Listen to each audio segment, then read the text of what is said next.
Hi welcome to my channel. నేను మీ Ramya. Mutton curry ఈజీగా సింపుల్గా ఎలా చేసుకుందామో చూద్దాం రండి. ఫస్ట్ ఒక బౌల్ తీసుకొని మటన్ అయితే అందులో వేసుకొని కడిగి పక్కకైతే పెట్టుకోవాలి. మీలో ఎంతమందికి పూలకు ఇష్టమో నాకైతే కామెంట్ బాక్స్లో కామెంట్ అయితే చేయండి. 2 ఉల్లిగడ్డలు, 3 పచ్చిమిర్చి తీసుకొని ఒక మిక్సీ గిన్నెలోకి వేసుకొని కొంచెం కొత్తిమీర కూడా వేసి గ్రైండ్ చేసి పక్కకైతే పెట్టుకోవాలి. ఈలోపు స్టవ్ పైన కుక్కర్ పెట్టి కుక్కర్ వేడెక్కాక అందులో సరిపడా ఆయిల్ పోసి ఆయిల్ కూడా కొంచెం వేడెక్కిన తర్వాత మనం ముందుగా తీసి పక్కకు పెట్టుకున్న మసాలా ఐటమ్స్ అయితే వేసుకోవాలి.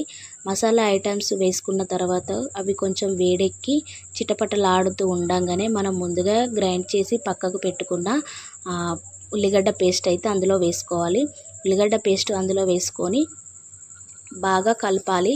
అది కలుపుతూ ఉన్నప్పుడు ఆయిల్ పచ్చివాసన పోయి ఆయిల్ తేలేదాకా కలపాలి.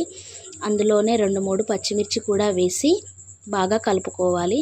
పచ్చిమిర్చిను పేస్ట్ బాగా మగ్గి ఆయిల్ పైకి తేలేదాకా ఉంచి ఆ తర్వాత కొంచెం పసుపు, కొంచెం అల్లం వెల్లుల్లి పేస్ట్ అయితే వేసుకోవాలి. అల్లం వెల్లుల్లి పేస్ట్ వేసుకున్నప్పుడు స్టవ్ అయితే సిమ్లో పెట్టుకోవాలి. ఎందుకంటే అల్లం వెల్లుల్లి పేస్ట్ మాడిపోయిందనుకో ఆ కర్రీ టేస్ట్ అయితే పోతుంది. అందుకోసమే పోకుండా ఉండడానికి స్టవ్ అయితే చిన్నగా పెట్టుకోవాలి.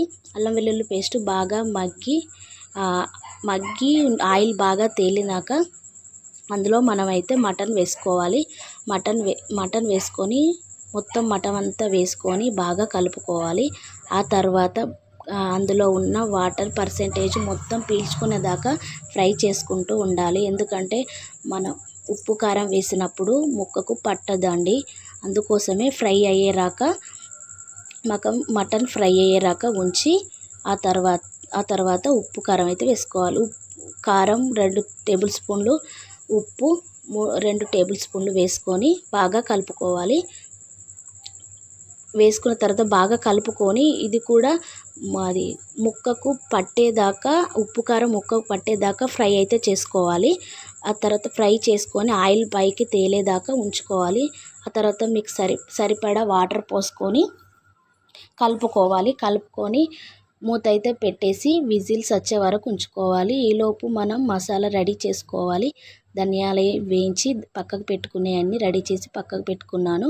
6 విజిల్స్ అయితే వచ్చాయి. 6 విజిల్స్ వచ్చాక మూత తీసి మనం కొంచెం వేయించిన ధనియాల పౌడర్, కొంచెం పచ్చి ధనియాల పౌడర్ వేసుకోవాలి. గరం మసాలా కూడా మనం రెడీ చేసి పెట్టుకున్న గరం మసాలా కూడా వేసుకోవాలి. వేసుకొని కొంచెం ఒక 5 మినిట్స్ ఉంచుకోవాలి. ఆ 5 మినిట్స్ తర్వాత నేనైతే కొంచెం కొబ్బరి పౌడర్ అయితే వేసానండి. మీ ఇష్టం, ఆప్షనల్. వేసుకుంటే వేసుకోవచ్చు, లేకపోతే లేదు.